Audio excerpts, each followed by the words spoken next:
Shalom keluarga damai, kembali lagi dalam Sapaan Damai Sejahtera 30 Desember 2024. Mari Bapak Ibu Saudara, sebelum kita bersama-sama merenungkan firman Tuhan, kita mau bersama-sama bersatu di dalam doa.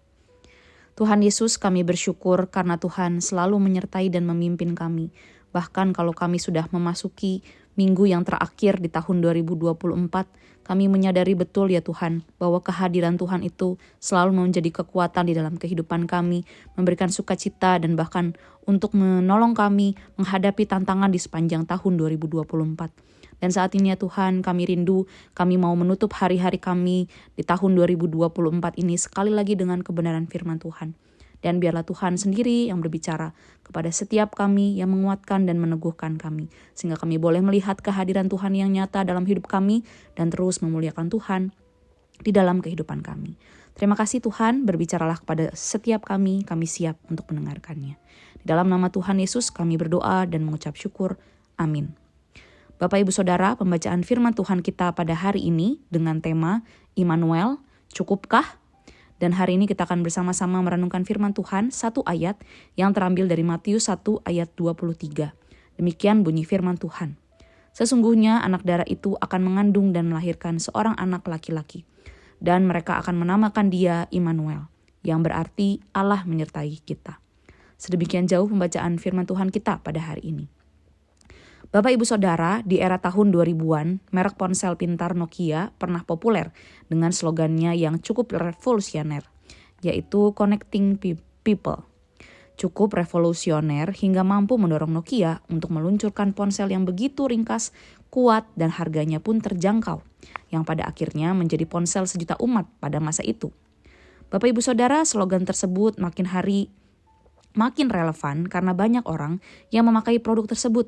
Seolah-olah Nokia mampu menghubungkan setiap orang di berbagai belahan dunia. Namun Bapak Ibu Saudara, di zaman ini seringkali hal tersebut bergeser dan menjadi suatu hal yang mendekatkan yang jauh, tetapi menjauhkan yang dekat. Dan pada akhirnya menggantikan relasi yang sesungguhnya.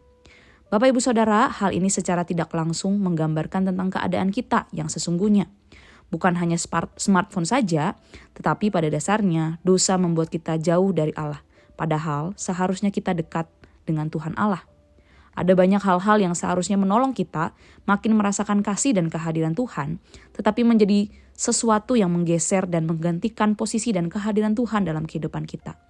Keadaan dosa membuat kita tidak menyadari dan bahkan hal yang terlihat baik sekalipun menggeser posisi dan kehadiran Tuhan. Di dalam Matius 1 ayat ke-23, kata Immanuel diberikan sebuah pengertian oleh malaikat Gabriel kepada Yusuf, yaitu Allah menyertai kita, God with us. Sebagian dari kita mungkin menganggap hal ini sebagai slogan kekristenan yang seringkali kita dengar. Tetapi bagi orang Yahudi pada zaman itu, kalimat Allah menyertai kita memiliki makna sejarah yang sangat panjang. Immanuel. Immanu berarti menyertai, El adalah Allah, yang berarti Allah menyertai kita. Bahkan kalimat ini memiliki makna sejarah yang sangat panjang. Bagaimana tidak jika kita melihat kembali bagaimana perjalanan bangsa Israel dapat tinggal di daerah orang Kanaan oleh karena penyertaan Tuhan Allah secara langsung. Kehadirannya lewat tiang awan dan tiang api untuk memimpin perjalanan bangsa Israel di padang gurun hingga peruntuhan tembok Yeriko. Terakhir, Allah tetap menyertai dan memulihkan keadaan Yehuda setelah mengalami pembuangan ke Babel selama 70 tahun. Lalu Bapak Ibu Saudara, apa hubungannya kata Immanuel ini di dalam kitab PB? Makna pada kata Immanuel ini berarti Allah beserta dengan kita. Inkarnasi Tuhan Yesus adalah puncak dari penyertaan Allah kepada manusia yang selama ini sudah diberikan. Dan kali ini kehadirannya sungguh-sungguh dapat dirasakan oleh manusia. Yaitu ia mengambil rupa sebagai manusia dengan tubuh yang dapat dikekang oleh ruang dan waktu. Tidak seperti masa lampau, tetapi Allah hadir. Inkarnasi Yesus Kristus sebagai manusia menjadi kekuatan dan pengharapan yang justru lebih menakjubkan lagi. Pengharapan akan adanya suatu pemulihan terhadap ciptaan, termasuk memulihkan seluruh aspek kehidupan manusia dari ikatan dosa. Relasi manusia dengan Allah dipulihkan. Bapak Ibu Saudara, ketika Tuhan Yesus disebut sebagai Immanuel dalam Matius 1 ayat 23 ini, sebenarnya mau menyatakan bahwa Allah itu benar-benar menyertai kita, manusia yang berdosa ini. Melalui inkarnasi Tuhan Yesus, kita seolah-olah telah melihat Allah secara langsung. Karena Tuhan Yesus pun berkata, barang siapa telah melihat aku, dia telah melihat Bapa. Bagaimana engkau berkata, tunjukkanlah Bapa kepada kami? Dan itu sebenarnya mau merujuk kepada dirinya yang adalah wujud nyata kehadiran Allah. Ketika bicara mengenai penyertaan, secara otomatis hal ini akan berkaitan dengan kehadiran. Inkarnasi Yesus Kristus pada akhirnya menyingkapkan kehadiran Allah yang sungguh nyata di dalam kehidupan manusia. Kehadiran Sang Allah Immanuel yang sanggup mengisi kekosongan hidup manusia yang selama ini diisi oleh dosa. Kehadiran Allah dalam hidup manusia inilah yang akhirnya mengisi hati manusia. Kehadirannya lewat kasih dan penyertaannya, pemeliharaan, bahkan penerimaan dari Tuhanlah yang sesungguhnya memenuhi hati kita dan memulihkan hati kita. Bapak Ibu Saudara, di dalam perjalanan kehidupan saya sebagai seorang Kristen yang sudah percaya kepada Tuhan sejak lahir, saya sudah sering kali mendengar slogan Immanuel ini, Allah beserta kita. Namun seringkali Bapak Ibu Saudara, dalam keadaan yang saya hadapi, saya hanya berkata, oh iya, ada Tuhan. Seakan-akan itu hanyalah sebuah slogan dan ternyata kehadiran Tuhan rasanya tidak cukup. Seringkali saya mengisinya dengan kehadiran orang lain, seakan-akan saya butuh hal lain untuk mengisi kekosongan hati saya. Kehadiran Tuhan rasanya tidak cukup. Padahal ternyata yang saya butuhkan adalah sebuah relasi yang erat, terpercaya dan menguatkan.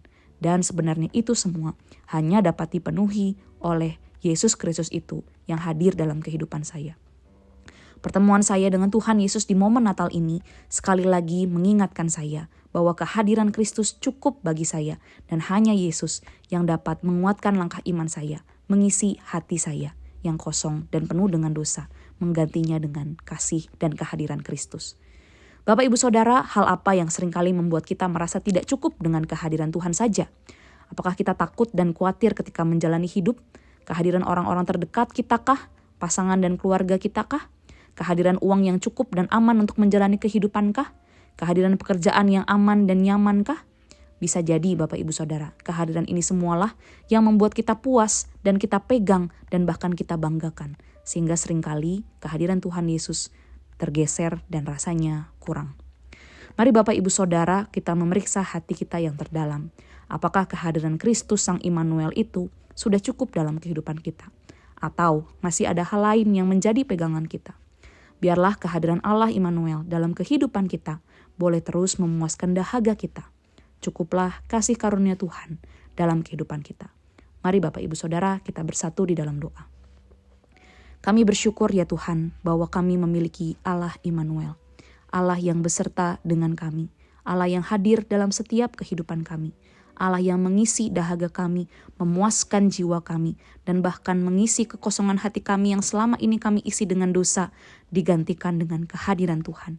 Dan kami bersyukur kalau itu kami terima di dalam kehidupan kami. Dan ya Tuhan, biarlah kehadiran Tuhan di dalam kehidupan kami boleh cukup dan tidak ada hal lain yang perlu kami tambahkan. Tetapi kami merasa bahwa Tuhan adalah pribadi yang Immanuel, yang hadir dalam hidup kami. Sehingga kami tidak perlu takut, kami tidak perlu mencari penerimaan, bahkan membutuhkan orang lain, atau bahkan hal-hal lain yang perlu kami pegang.